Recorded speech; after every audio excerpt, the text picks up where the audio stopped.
Everyone, मैं सुनीता सिंह स्वागत करती हूँ आप सभी का केमिस्ट्री क्लासेस में। और अभी अपने क्लास में करेंगे क्लास 12 केमिस्ट्री चैप्टर 2 सॉल्यूशन से 10 इयर्स के very important previous year questions, जिसमें 2023 के क्वेश्चन भी इंक्लूड करूंगी मैं। और यहाँ पे साथ ही साथ करेंगे SQP यानी सैम्पल क्वेश्चन पेपर 2023 और 2024 के भी question related to this chapter. Okay, तो यहाँ पे आपको 1, 2, 3, 4, 5 मार्क्स के क्वेश्चंस दिखेंगे। ठीक है, इसमें यहाँ पे इस वीडियो में मैंने आपको 20 से मतलब 20 प्लस यानी कहें 25 क्वेश्चंस मैंने करवाए हैं, जो बहुत बहुत बहुत इंपॉर्टेंट है, प्रीवियस ईयर क्वेश्चंस हैं। बस आपको करना इतना ही है कि सारे क्वेश्चंस को पढ़ना है, ध्यान से प्रैक्टिस करना है। और साथ ही साथ यहाँ पे एक बात और बता दूं कि सॉल्यूशन और केमिकल काइनेटिक्स दो ऐसे चैप्टर हैं जिससे थ्योरेटिकल क्वेश्चन बहुत कम आते हैं, ज़्यादातर क्वेश्चन उससे न्यूमेरिकल ही किए जाते हैं। तो यहाँ पे भी जो प्रीवियस क्वेश्चन आपको दिखेगा 2-3 मार्क्स में, वो ज़्यादातर न्यूमेरिकल होंगे। तो न्यूमेरिकल क्वेश्चन को बनाने का प्रैक्टिस जारी रखें आप लोग, कभी भी रुके ना, ताकि एग्जामिनेशन में आप कर सकें। कॉन्सेप्ट बेस्ड क्वेश्चंस भी आपको दिखेंगे जब मैं पढ़ाऊंगी आपको कि CBSE जो कहता है कि कॉन्सेप्ट बेस्ड क्वेश्चन, तो वो कैसा होता है, कैसे आता है, कैसे आप सोचते हैं, वो सारी बातें भी आपको मैं बताऊंगी। तो ये वीडियो आपके लिए बहुत हेल्पफुल होगा और बहुत आपको मतलब एग्जामिनेशन में आपके बहुत मदद करेगा, यही आशा है मेरी। और इसी आशा के साथ मैं वीडियो बनाती हूँ आपके लिए। तो अगर वीडियो आपको अच्छी लगे, हेल्पफुल लगे, तो वीडियो को लाइक कीजिएगा, ज़्यादा से ज़्यादा शेयर कर लीजिएगा अपने दोस्तों के साथ। और चैनल को सब्सक्राइब करना बिल्कुल ना भूलें आप लोग, चैनल को सब्सक्राइब करें, बेल आइकन के साथ करें, ताकि आपको वीडियोज़ की नोटिफिकेशन समय से मिले और आप उसे देख सकें। ठीक है, तो चलिए वीडियो को करते हैं स्टार्ट। और कुछ देर के बाद आप कमेंट करना स्टार्ट कि मैम वीडियो अच्छी है, और ऐसे वीडियोज़ और आप प्रोवाइड कर दें बिफोर एग्जामिनेशन। ओके, तो चलिए स्टार्ट करते हैं। सबसे पहला क्वेश्चन है 1 मार्क्स में, define the term mole fraction. ये 2010-12 में पूछा हुआ क्वेश्चन है। और ratio of number of moles of the component to the total number of moles of all components, यानी मोल फ्रैक्शन ऑफ कंपोनेंट अगर निकालना है तो क्या करते हैं, number of moles of that component divided by total number of moles. उस solution के अंदर जितने भी कंपोनेंट हैं उन सारे के मोल से डिवाइड कर दिया। मान लीजिए कि A and B are 2 component, then XA यानी मोल फ्रैक्शन ऑफ A निकालना हो तो क्या करेंगे, मोल्स ऑफ A करेंगे और divided by moles of A plus moles of B। उसी तरह से B का निकालना हो मोल फ्रैक्शन तो ऐसा करेंगे। और आप सभी को पता है कि XA प्लस XB यानी mole fraction of A mole and mole fraction of B का जब सम करते हैं तो वो इक्वल्स टू 1 होगा। ठीक है, अब ये हो गया आपका question number first. Question number 2 है हमारा, explain the Henry's law about the solution of gas in a liquid. ये 11 और 12 का पूछा हुआ क्वेश्चन है। हेनरीज लॉ को लिख देना है आपको। The partial pressure of the gas in vapour phase P is directly proportional to the mole fraction of gas X in the solution, यानी P equals to KH into X हो गया, जहाँ P partial pressure of gas है और KH जो है Henrys constant है, X क्या है, मोल फ्रैक्शन ऑफ गैस, जो यहाँ पे लिखा भी गया है। ठीक है, देखिए वेयर KH हेनरीज कांस्टेंट और KH different for different gases eight same temperature. ये ध्यान रखिएगा कि KH का जो वैल्यू होता है वो डिफरेंट होता है for all gases eight same temperature. Same temperature पर अलग अलग गैस के लिए अलग अलग KH का वैल्यू होता है। ये ऑब्जेक्टिव में भी आपको काम कर सकता है। ठीक है, आगे बढ़िए। तो चलिए नेक्स्ट क्वेश्चन है, डिफाइन आइडियल सॉल्यूशन। देख लीजिए इस आइडियल सॉल्यूशन का कितना कीमत है।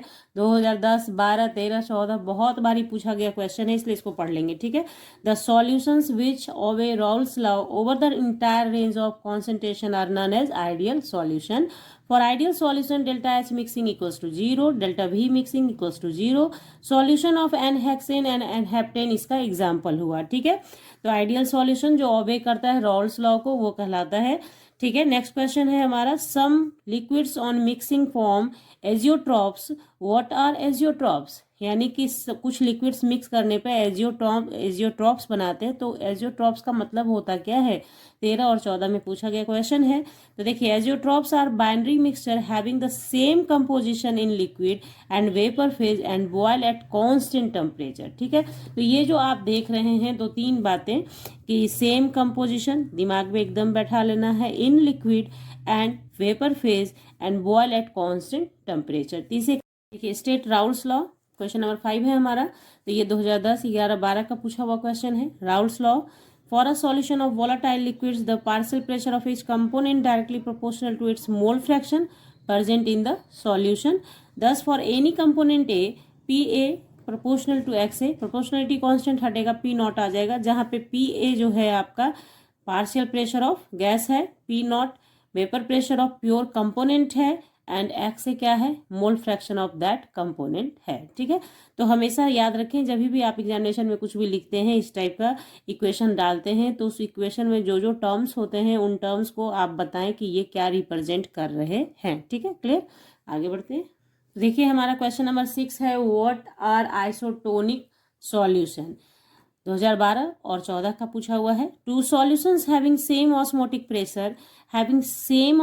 Pressure at a given temperature are called isotonic solution. बस आपको क्या याद करना है, गिवन टेम्परेचर पर सेम ऑस्मोटिक प्रेशर तो क्या होता है, आइसोटोनिक सॉल्यूशन होता है। अक्सर पूछे जाते हैं ऐसे क्वेश्चंस। चलिए, define the term osmotic pressure. अब ऑस्मोटिक प्रेशर को डिफाइन कर दीजिए, 2010-13 का पूछा हुआ क्वेश्चन है। Osmotic pressure is the extra pressure which is applied on solution just to prevent the flow of semi permeable membrane. ठीक है, तो ये डेफिनेशन है ऑस्मोटिक प्रेशर का, तो उसे मैंने यहाँ लिखा है, इसको आपको याद कर लेना है कि osmotic pressure is the extra pressure which is applied on the solution just to prevent the flow of semi permeable membrane. ठीक है, चलिए नेक्स्ट क्वेश्चन देखते हैं, what is meant by reverse osmosis. Very very important है, 2011 और 13 का पूछा हुआ क्वेश्चन है।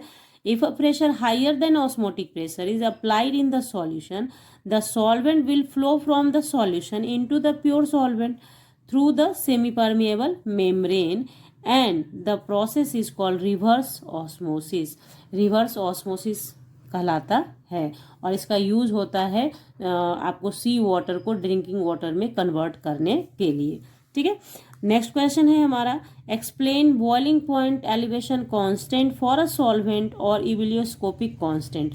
तो 2012 का पूछा हुआ क्वेश्चन है। यहाँ पे आप जैसे मैंने यहाँ डाला हुआ है आपको कि elevation constant, boiling point elevation constant, उसी तरह से फ्रीजिंग पॉइंट के लिए भी कांस्टेंट आता है। उन दोनों को आप एक ही जैसा डिफाइन करते हैं, सिर्फ जहाँ पे के बी लिखते हैं हम वहाँ के एफ लिखते हैं, और जहाँ हम लोग बोलते हैं एलिवेशन इन बॉइलिंग पॉइंट वहाँ उसको बोलते हैं डिप्रेशन इन फ्रीजिंग पॉइंट। ठीक है, चलिए देख लेते हैं। The boiling point elevation constant is equal to the elevation in boiling point when 1 mole of a solute is dissolved in 1 kg of solvent, it is called ebullioscopic constant Kb।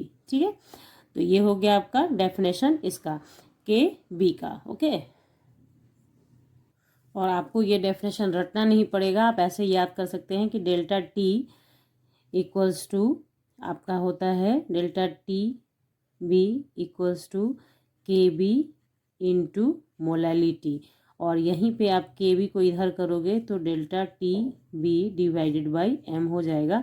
अब यहाँ पे ये एम मोलालिटी है तो इसे भी unit कर दीजिए, इस तो ये जैसे ही यूनिट हो जाता है तो क्या हो गया, K B equals to delta T B, जो कि यहाँ पे लिखा गया है the elevation in boiling point when 1 mole of solute is dissolve in 1 kg of solvent. ठीक है, तो कोई मेहनत नहीं होती, ये सारी बातें मैंने आपको पहले भी पढ़ा रखी हैं, इसलिए यहाँ पे हल्का सा बता दिया आपको ताकि आपको याद करने में परेशानी ना आए। ठीक है, आगे बढ़ते हैं।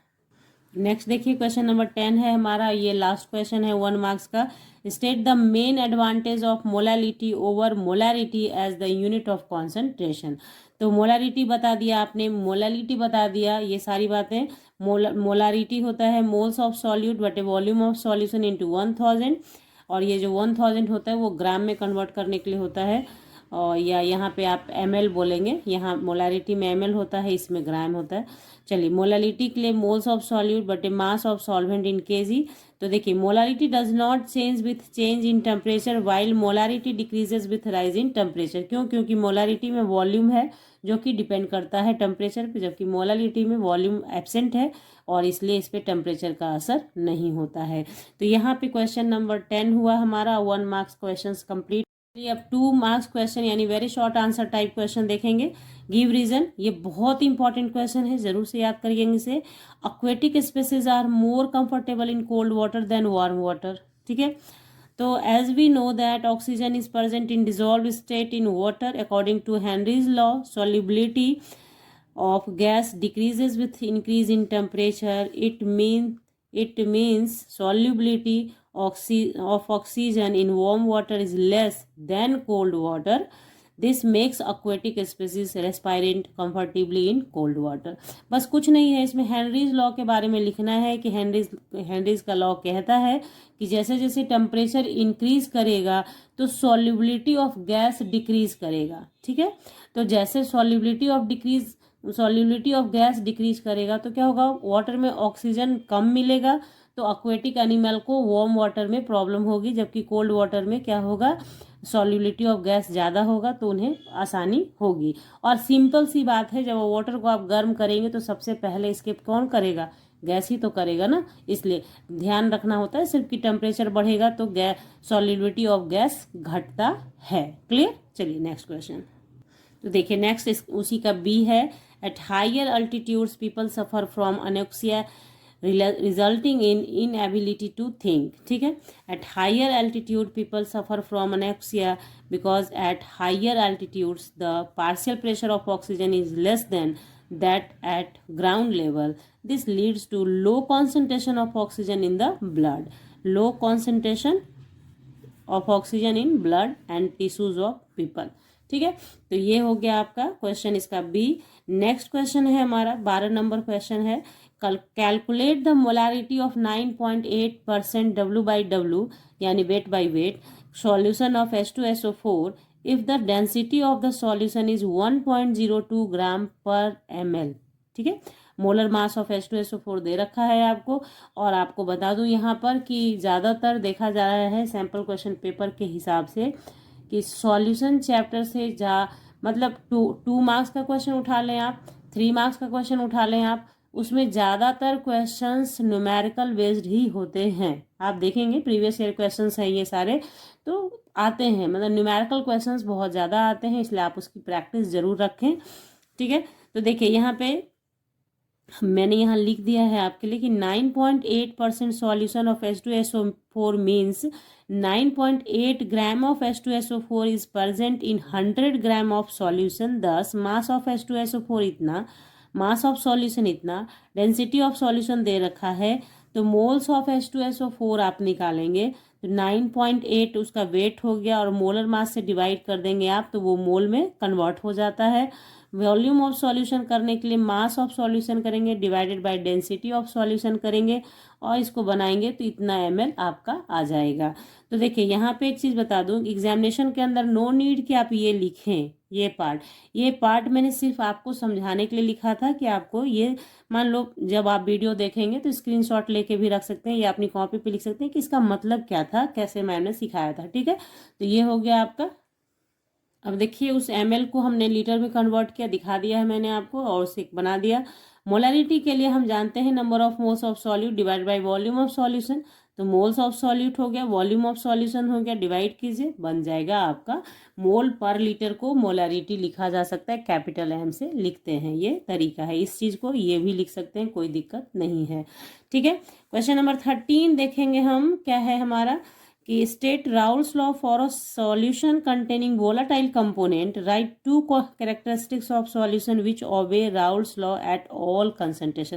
तो देखिए यहाँ पे ये जो ओबे करेगा वो क्या हो जाएगा, आइडियल सॉल्यूशन हो जाएगा ना, तो आइडियल सॉल्यूशन का 2 कैरेक्टरिस्टिक आपको लिखना है। ठीक है, तो देखिए राउल्स लॉ को पहले डिफाइन किया, जो पीछे भी आपने किया हुआ है, तो उसी चीज़ को यहाँ पे फिर से लिखा गया है कि in a solution the vapour pressure of particular component at given temperature is equal to mole fraction of that component in the solution multiplied by its vapour pressure in pure form. ठीक है, बस जो यहाँ लिखा है ना उसी को वर्ड में यहाँ लिखा हुआ है ऊपर में। ठीक है, ये तो ये हो गया। मान लीजिए कि बाइनरी सॉल्यूशन है, for a binary solution containing 2 volatile component PA PB, तो इस तरीके से दिखा दिया जो पीछे दिखाया है पहले भी आपको, अभी क्वेश्चन नंबर मतलब 1 मार्क्स वाले क्वेश्चन में।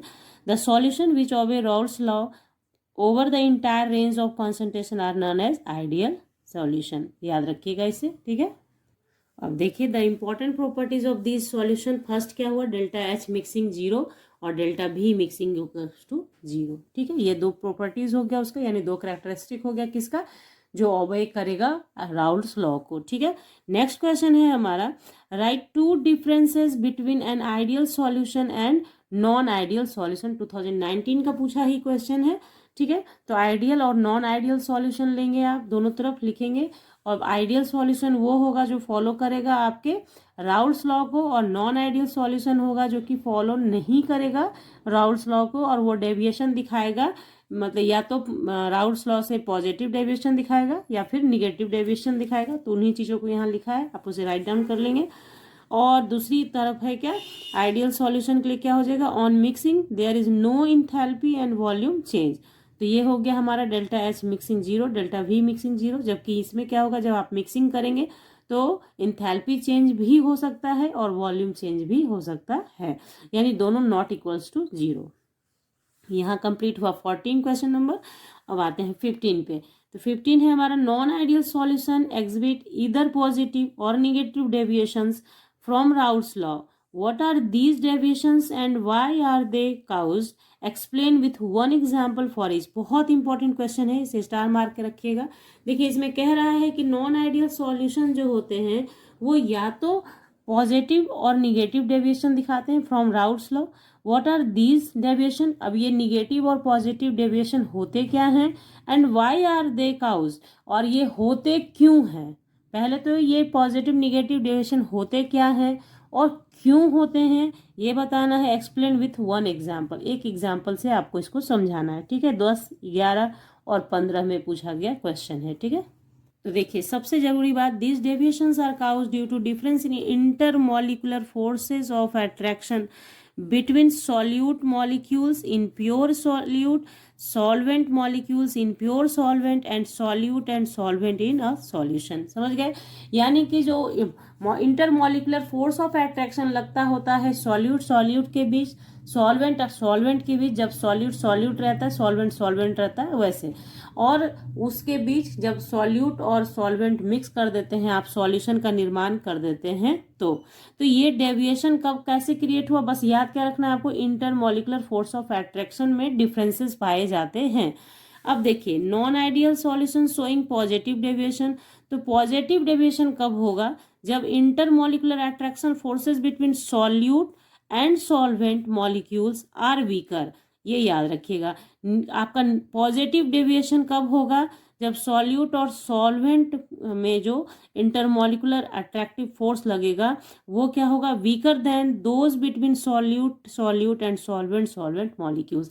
यानी जब आपका सॉल्यूट था, सॉल्वेंट अकेला था, उनके बीच का जो इंटरमॉलिक्यूलर फोर्स ऑफ अट्रैक्शन था पर्टिकुलरली, उससे वीकर हो जाएगा किसका, फोर्स ऑफ अट्रैक्शन, जब आप उन दोनों को मिक्स कर देंगे सॉल्यूट और सॉल्वेंट को। तो यहाँ पे उसी चीज़ों को लिख दिया है, A B less than A and B B interaction, यानी ए बी जब मिक्स हो गया तो ए बी इंटरएक्शन हो गया, वो क्या है, कम है देन ए और बी बी। तो यहाँ पे एग्जाम्पल हो गया एथेनॉल एंड एसीटोन, ठीक है। नेक्स्ट क्वेश्चन है नेक्स्ट है हमारा non ideal solution showing negative deviation. तो जस्ट उसी तरह से सिर्फ एक चीज का फर्क होगा कि सॉल्यूट सॉल्वेंट मॉलिक्यूल्स का जो इंटरमॉलिक्यूलर अट्रैक्शन होगा वो स्ट्रॉन्गर देन होगा सॉल्यूट और सॉल्वेंट इंटरैक्शन से, यानी कि ए बी इंटरैक्शन जो होगा वो ग्रेटर देन होगा A and B B interaction से। इसका एग्जाम्पल हो गया क्लोरोफॉर्म एंड एसीटोन, ओके। तो देखिए जितने क्वेश्चंस पूछे गए सब आपने कर दिए कि नॉन आइडियल सॉल्यूशन शो करता है दो तरह का डेविएशन, पॉजिटिव निगेटिव। क्यों करता है, क्योंकि इंटरमॉलिक्यूलर फोर्सेज ऑफ अट्रैक्शन का डिफरेंस पाया जाता है, ठीक है। क्वेश्चन नंबर 16 में आते हैं हम लोग का, क्या है, state Raoult's law for a solution containing volatile components, what is the similarity between Raoult's law and Henry's law.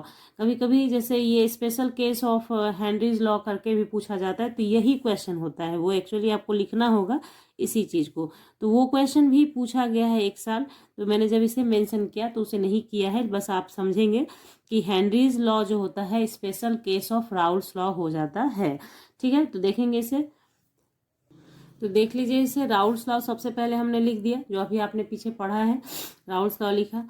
यहाँ पे मैंने बता दिया है कि ये क्या है, ये सब आप समझ रहे हैं कि प्योर सॉल्वेंट के लिए होगा, प्योर कंपोनेंट के लिए, और ये क्या है, मोल फ्रैक्शन है। उसी तरह हेनरीज लॉ के लिए लिखेंगे आप, इन दोनों को कंपेयर करेंगे। देखिए, when the equation of Raoult's law and Henry's law are compared, it can be seen that the partial pressure of volatile component or gas is directly proportional to its mole fraction in solution. Only the proportionality constant K, H and P naught are different. क्या हो रहा है, सिर्फ दो ही, एक ही चीज का फर्क है, सारा कुछ सेम है, बट के एच और पी नॉट, यानी यहाँ देखिए के एच और पी नॉट है ना, इन्हीं का फर्क है। तो यही हो गया क्या आपका इस क्वेश्चन का आंसर, कि सिर्फ क्या डिफरेंस है, के एच और पी नॉट का, और इसी वजह से ये स्पेशल केस। क्वेश्चन नंबर 17 देखते हैं। Calculate the freezing point of solution containing 60 gram of glucose, molar mass दे रखा है, in 250 gram of water. K F का वैल्यू आपको दे ही रखा है, ठीक है। तो चलिए, सब कुछ तो दे रखा है, बस आपको फॉर्मूला दिमाग में रखना है। तो चलिए, क्या हो गया, we know that K F delta T F equals to K F into M हो गया, जहाँ के एफ आपका फ्रीजिंग पॉइंट कांस्टेंट है, एम मोलालिटी है, ठीक है। बस मोलालिटी क्या हो गया, W बाई एम, यानी moles of solute into 1000 by weight of solvent हो गया। बस सबका वैल्यू पुट किया, सॉल्व कीजिए, ये आ जाएगा आपको। तो फिर डेल्टा टी एफ निकालेंगे, sorry delta T F equals to K F into M करेंगे, तो के एफ का वैल्यू दे रखा है, एम आपने निकाल लिया, सॉल्व कीजिए, आपके सामने के आ जाएगा, मतलब डेल्टा टी एफ आ जाएगा, जो कि 2.47 केल्विन है, ठीक है। तो freezing point of pure water आपको पता है ये होता है, तो फ्रीजिंग पॉइंट ऑफ सॉल्यूशन क्या हो जाएगा आपका, प्योर वाटर माइनस ये जो डेल्टा टी एफ आपने निकाला है वो, और इक्वल्स टू इतना आपको माइनस करके आ जाएगा, है ना। चलिए, नेक्स्ट क्वेश्चन है। देखिए, यहाँ पे आपका किस तरीके से होगा, ये एक फॉर्मूला होता है, delta T F equals to T naught minus T solution, यानी ये आपको दिमाग में रखना है कि ये फॉर्मूला होता है, उसी के अकॉर्डिंग किया गया कि टी सॉल्यूशन यानी freezing point of solution equals to कितना हो गया, टी नॉट, और ये इधर आके माइनस हो गया डेल्टा टी एफ। तो इसी तरीके से यहाँ पे उसको सॉल्व करके बनाया गया, ठीक है, समझ गए। अब आइए नेक्स्ट क्वेश्चन देखते हैं। क्वेश्चन नंबर 18 है हमारा, define the following term, abnormal molar mass और van't Hoff factor. Very very important है वेंट ऑफ फैक्टर, इस बार के लिए याद रखिएगा, 2017 में पूछा गया क्वेश्चन है ये। एबनॉर्मल मोलर मास क्या है, molar mass that is either lower और हायर देन एक्सपेक्टेड और normal value is called abnormal molar mass, यानी जो एक्सपेक्टेड वैल्यू होता है उससे अगर आपका मोलर मास लोअर या हायर हो जाए तो उसे एबनॉर्मल मोलर मास कहते हैं। All the molecules of ethanoic acid associate in benzene, then delta TB और delta T F for ethanoic acid will be half of normal value. जैसे देखिए, जब आप इसका वैल्यू निकालने बैठेंगे तो एथेनोइक एसिड बेंजीन में क्या होता है, एसोसिएट हो जाता है, और क्या होता है, मतलब एसोसिएट डेल्टा टी एफ के थ्रू जो मोलर मास आप पता करोगे किसी भी मान लो एक क्वालिटेटिव प्रॉपर्टी से, तो उसका मोलर मास डिफरेंट आने लगेगा, वैल्यू क्या हो जाएगा, वेरी करेगा, जो एक्सपेक्टेड होगा उससे वेरी करेगा, तो उसे एबनॉर्मल मोलर मास। तो चलिए देखते हैं van't Hoff factor.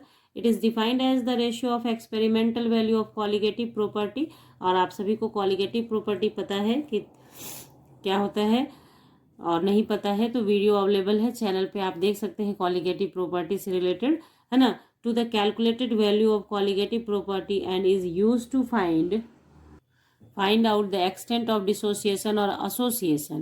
Mathematically, it is represented as I observed colligative property divided by calculated colligative property. For solute showing dissociation I greater than 1, for solute showing association I less than 1. ये आप ध्यान रखना, ये जो part है ना इसको बहुत अच्छे से याद रखना कि आई ये सब वेंट ऑफ फैक्टर निकालते हैं जहाँ पॉसिबिलिटी होती है डिसोसिएशन और एसोसिएशन की, ठीक है। नेक्स्ट क्वेश्चन है आपका 19 number, the molecular masses of polymers are determined by osmotic pressure method and not by measuring other colligative properties, give 2 reason. देखिए वेरी वेरी इंपॉर्टेंट है, 2011 में पूछा गया है, और याद रखिएगा ये क्वेश्चन हो सकता है आपको रिपीट कर दे, ठीक है। तो the osmotic pressure method has advantage over other colligative properties because the value of delta TB or TF for macromolecules of high molar mass is very very small. On the other hand, their osmotic pressure can be measured easily. Next है elevation in boiling point method is not suitable for biological molecules because molecules are not stable at higher temperature, whereas osmotic pressure measurement are done at room temperature. तो ये सब बहुत easy बात है, आप पढ़ेंगे तो आपके समझ में फटाक से आ जाएगा, कोई परेशानी आपको नहीं होगी। ये सब क्वेश्चन नंबर 20 देखते हैं हमारा क्या है। 5% solution of Na2SO4 10H2O molar mass दे रखा है इसका 322 is isotonic with 2% solution of non-electrolytic non-volatile substance X.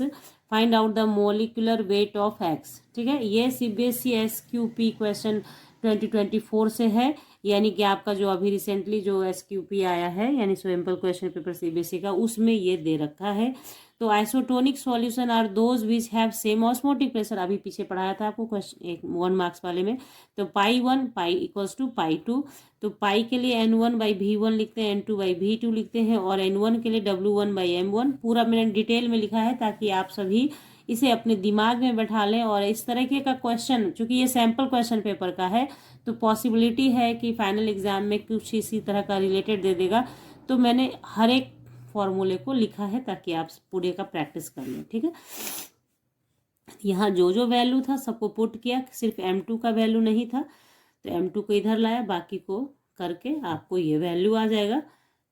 मैंने ये वैल्यू निकालने के लिए डिवाइड भी किया है, यहाँ आप डिवाइड भी देख सकते हैं। ठीक है, तो molecular mass of non electrolyte non volatile substance X is this. Okay, question number 21 देख लीजिए आप फटाक से। The vapour pressure of pure liquid X and Y at 25 degree C are 120 mmHg and 160 mmHg respectively. ठीक है, if equal moles of X and Y are mixed to form an ideal solution, calculate the vapor pressure of solution। ये CBSE 2023 का question है, 2023 में ये question आपके question paper में आया है। ठीक है, तो चलिए इस क्वेश्चन को बनाते हैं। तो देखिए उसे सॉल्व करेंगे। P total equals to P naught X, XX ये लिखा गया है, यानी कि ये X जब प्योर फॉर्म में था उसका प्रेशर है, और ये मोल फ्रैक्शन ऑफ X है। उसी तरह से Y के लिए लिखा गया according to question XX and XY equals to 0.5। क्यों? क्योंकि देखिए क्वेश्चन मैं फिर से आपको दिखाती हूँ, एक बार समझिएगा इसे। बहुत क्वेश्चन देखिए 2023 में पूछा गया, कितना मतलब इसको हो सकता है बच्चे फंसे होंगे कहीं पे, कि जैसे यहाँ पे क्या, if equal moles of X and Y, if equal moles of X and Y, equal moles of X and Y दिया है तो 0.5 क्यों लिया? क्योंकि दोनों को जोड़ने के बाद 1 ही आना चाहिए। ठीक है, इसलिए क्या किया हमने यहाँ पे कि इसे आपको लिख के कैसे दिखाया कि mole fraction of X equals to mole fraction of Y equals to 0.5। क्योंकि हम सभी को पता है कि मान लीजिए कि मोल फ्रैक्शन ऑफ A करते हो, मोल फ्रैक्शन ऑफ B करते हो, तो always becomes equal to 1 only. इससे ज़्यादा नहीं होगा, इससे कम नहीं होगा। तो हमें अगर इक्वल मतलब इक्वल मोल्स लिख रहा है तो दोनों को बराबर बराबर बांट दिया, इसलिए यहाँ पे 0.5 लिखा गया। ठीक है, तो P टोटल किया, बाकी सारा वैल्यू दे ही रखा था, सिर्फ इसी में खेल था, इसमें खेल छिपा था, बाकी कुछ नहीं था। तो ये आपने सॉल्व किया, ये आपका आंसर आ गया। अब देखेंगे 3 marks question, short answer type है। तो यहाँ पे ये भी एक न्यूमेरिकल ही है और ऐसा ही क्वेश्चन आता है आपको 3-4 मार्क्स में। At 300 kelvin 30 gram of glucose present in a litre of its solution has one osmotic pressure of 4.98 bar. If the osmotic pressure of glucose solution in 1.52 bar at the same temperature, what would be its concentration? ठीक है, तो यहाँ पे question आपको दे दिया, given जो है लिखा मैंने, मास of glucose 30 gram, volume of solution 1000 ml यानी 1 लीटर, ऑस्मोटिक प्रेशर इनिशियली इतना बार था, ऑस्मोटिक प्रेशर फाइनल आपका इतना बार हो गया। ठीक है, मोलर मास ऑफ ग्लूकोज दे रखा है, उसके बाद osmotic pressure pi equals to CRT होता है। आपको याद अगर करना है तो सिर्फ ये वाला फॉर्मूला याद रखना पड़ेगा आपको, तभी क्वेश्चन बनेगा। ठीक है, ऑस्मोटिक प्रेशर का क्वेश्चन याद कीजिएगा, और ये CBSE में पूछा गया क्वेश्चन है। मैंने ईयर मेंशन नहीं किया है शायद, तो उससे घबराइएगा नहीं, ईयर मेंशन करना भूल गई होंगी मैं। तो चलिए यहाँ पे क्या है कि ये हो गया पाई इक्वल्स टू CRT, तो where C equals to concentration, pi equals to N/V लिख सकते हैं, RT हो गया, और N चूंकि मोल्स को रिप्रेजेंट करता है तो उसे W/M लिख सकते हैं इंटू V RT। बस अब कुछ नहीं करना है आपने, बस क्या करना है, mass of glucose is same for both the solutions, that is pi I equals to pi F. हाँ, तो pi I into V I, pi F into V F, और आप क्या करेंगे, वैल्यू पुट करेंगे तो आपका यहाँ पे वॉल्यूम, फाइनल वॉल्यूम देखिए, mass of glucose is same for both the solution, that is pi I equals to pi F, फिर pi I into V I, pi F into V F, फिर सारा value लिखा आपने, V F आपका इतना litre आ गया। Therefore concentration of final solution यानी C F is C I into V I equals to C F into V F, और सी एफ इक्वल्स टू हो जाएगा सी आई इंटू वी आई बटे वी एफ, और वैल्यू सिर्फ आपको पुट करना है और ये सॉल्व हो जाएगा। देखिए यहाँ पे ये जो है सी आई के जगह पे लिखा गया है एन बाई सी, जैसे सी के जगह क्या लिख सकते हैं, एन बाई भी लिख सकते हैं, और भी को अलग कर दीजिए तो एन के जगह क्या लिख सकते हैं, डब्ल्यू बाई एम इंटू भी, तो भी तो इधर आ गया, भी इनिशियल भी फाइनल हो गया, और ये सी आई के जगह पे डब्ल्यू बाई एम हो गया, तो ये बस डब्ल्यू बाई एम के जगह पे वैल्यू लिखा, फिर भी इनिशियल और भी फाइनल जो अभी आपने पीछे निकाला था उसको लिखा, और यहाँ पे ये सॉल्व करने पर इतना वैल्यू देगा। Hence concentration of final solution आपका 0.05 मोलारिटी में आ गया। ठीक है, क्वेश्चन नंबर 23 आप देख लें, when 19.5 gram of FCH2COH molar mass दिया हुआ है is dissolve in 500 gram of water, the depression in freezing point is observe to 1 degree Celsius, calculate the degree of dissociation of FCH2COH। ठीक है, समझ गए, तो गिवन के एफ फॉर वाटर दे दिया है, और ये CBSE 2023 का क्वेश्चन है, 3 मार्क्स में पूछा गया ये क्वेश्चन आपका था।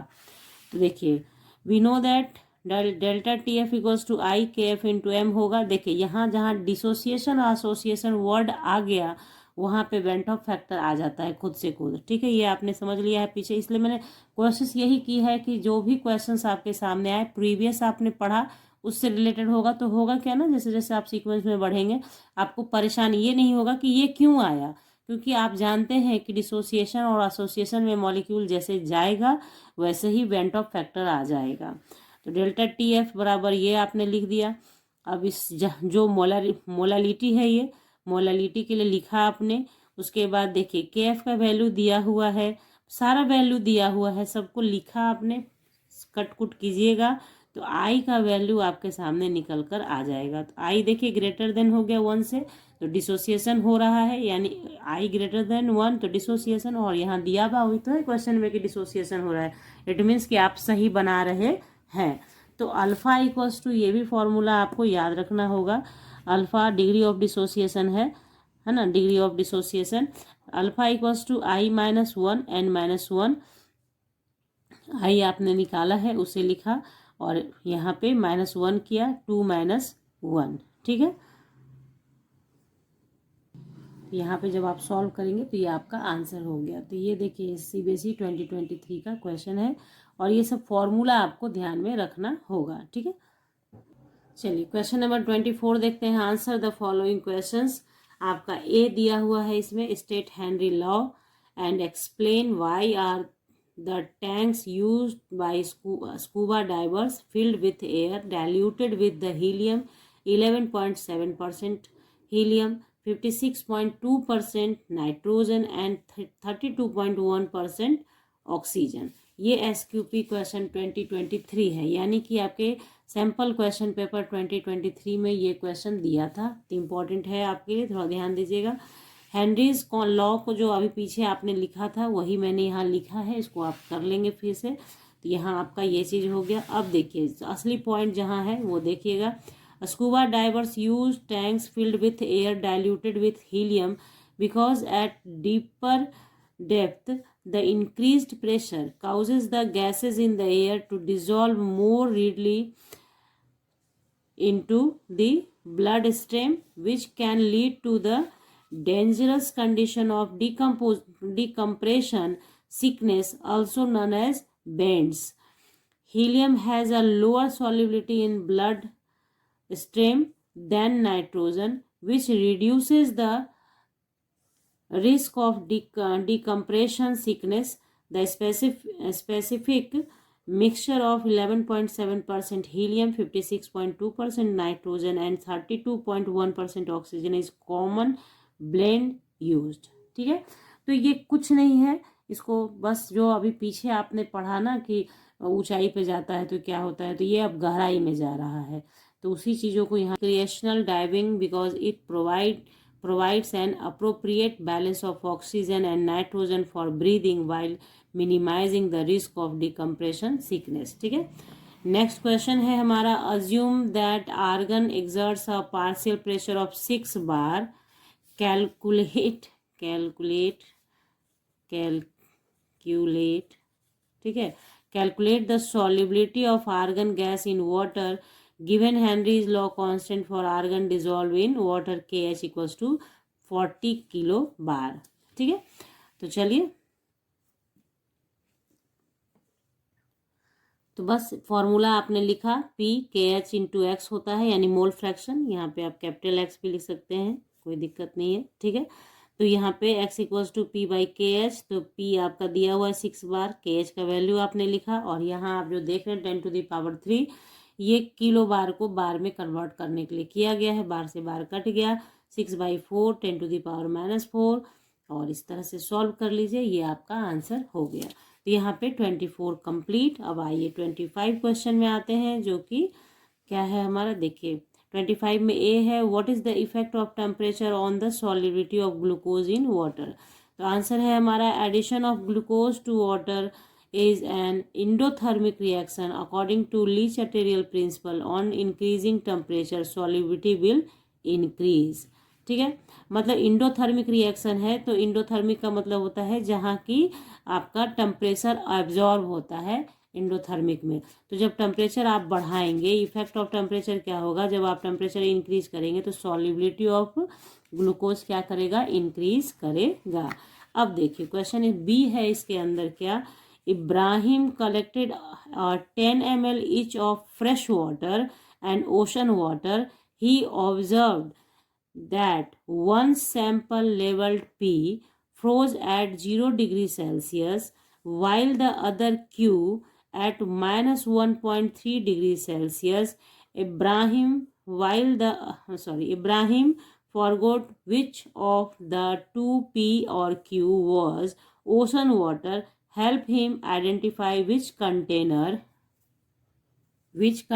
contains ocean water, giving rationalization of your answer। देखिए क्वेश्चन समझ गए आप, दो सैंपल है P और Q, P Q है कि देख लेती हूँ, P और Q है। ठीक है, तो Q is ocean water, due to the presence of salt it freezes at lower temperature, यानी -1.3 degree Celsius depression in freezing point हो रहा है। ये सिंपल है, देखिए अभी जो सीबीएसई का ये आ रहा है ना कि कॉन्सेप्ट बेस्ड क्वेश्चन है, यही है कॉन्सेप्ट बेस्ड क्वेश्चन, और कुछ नहीं है। आप कह दिया कि इब्राहिम ने 2 वाटर लिया है और उसे याद नहीं रहा कि कौन सा वाटर क्या है और लेबल्ड किया हुआ है, तो फ्रीजिंग पॉइंट दे दिया आपको। अब आपको अगर कॉन्सेप्ट है कि डिप्रेशन इन फ्रीजिंग पॉइंट होता क्या है, तभी आप बता पाएंगे कि डिप्रेशन इन फ्रीजिंग पॉइंट होगा। इसलिए क्या है यहाँ पे क्यू जो है वो ओशन वाटर है, क्यों, क्योंकि उसमें सॉल्ट मिक्स है और उसके कारण उसका टेम्परेचर वो क्या होगा, salt it freezes at lower temperature. तो ये इसके लिए फ्रीजिंग पॉइंट कांस्टेंट या freezing depression in freezing point का आपका क्या होना चाहिए, पूरा कॉन्सेप्ट क्लियर होना चाहिए। तो ये कॉन्सेप्ट बेस्ड क्वेश्चन हो गया, और ये आपका SQP का ही क्वेश्चन है। तो देखिए यहाँ पे क्वेश्चन सी है इसी का, calculate van't Hoff factor for an aqueous solution ऑफ K3FeCN6 if the degree of dissociation alpha is 0.852, what will be boiling point of this solution if its concentration is 1 molal के भी आपको दे रखा है। अब आप क्या कीजिए, इस मॉलिक्यूल को लीजिए, इसको ब्रेक कर दीजिए, तो I इक्वल्स टू होता है 1 + n-1 अल्फा। अब आप क्या करेंगे, I हो गया, यहाँ पे 1 हो गया, n कितना है, यहाँ पे ब्रेकिंग कितना हुआ है, 3 और 1 4, तो 4 - 1, ये n जो होता है ना वो या तो नंबर ऑफ मॉलिक्यूल्स एसोसिएटेड कितना हुआ वो होता है, और डिसोसिएटेड कितना हुआ वो होता है। तो हो गया, अल्फा हो गया हमारा इतना, इसको सॉल्व कीजिए, है ना, तो सॉल्व करने के बाद आपका इतना वैल्यू दे देगा।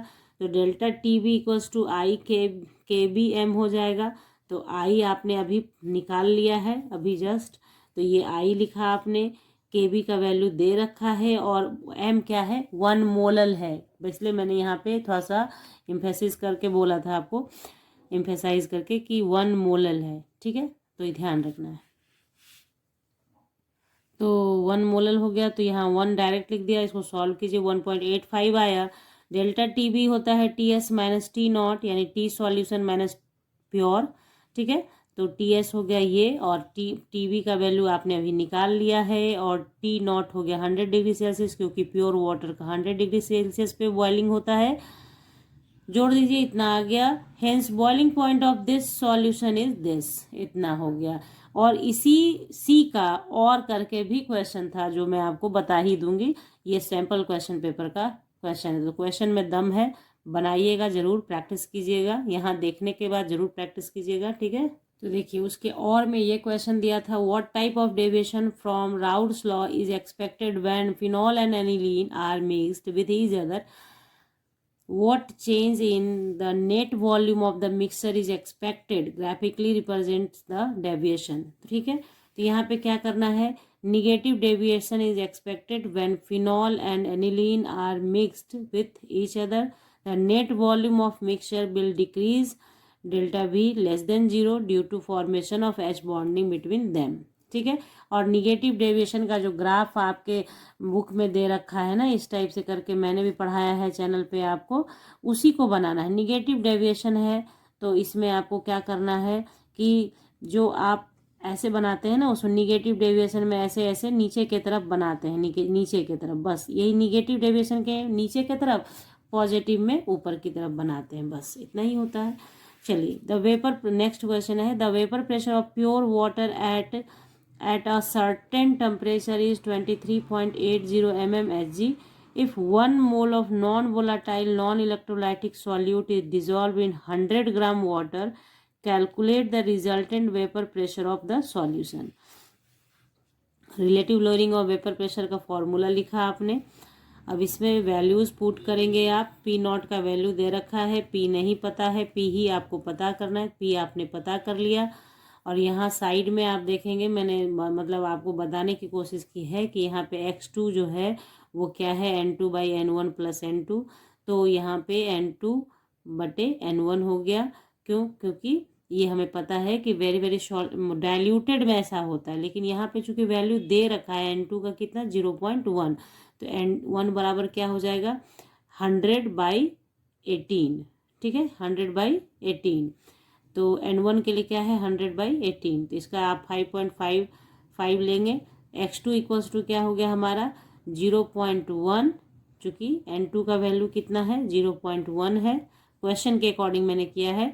और यहाँ पे 5.55 किसके लिए, n1 के लिए, और n2 के लिए 0.1। चूँकि वैल्यू दिया है इसलिए यहाँ पे वैल्यू को पुट करना है। ऐसे जनरली डाइल्यूटेड सॉल्यूशन में क्या होता है, सॉल्यूट जो डिनोमिनेटर में सॉल्यूट का पार्ट होता है उसको नेग्लिजिबल मान लिया जाता है, ठीक है, चूँकि है इसलिए लिखना पड़ेगा।